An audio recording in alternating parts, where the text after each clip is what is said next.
Hi everyone, today I'll show you how to use the Grok AI for coding and debugging. Shockingly good. Let's get started.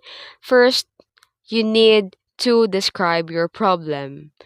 Copy your error message or bug, then paste it and say, like this, fix this Python error and explain it to a beginner mode or simple way to understand.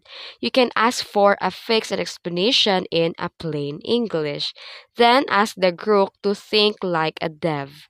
Use this prompt like act like a senior software engineer, review this code or suggest the improvements.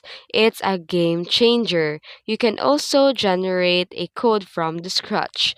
If you need a script, just say, write a Canvas script function to validate an email, then automatically you can ask the group to explain it line by line. And luckily, the group will answer it. Then you can generate the code from the scratch.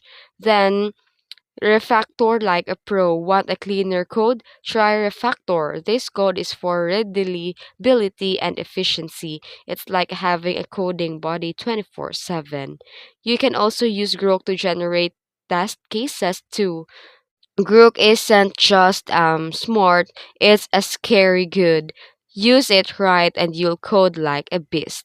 And that's it. If you found this tutorial helpful, don't forget to like and subscribe for more tips. Thanks for watching.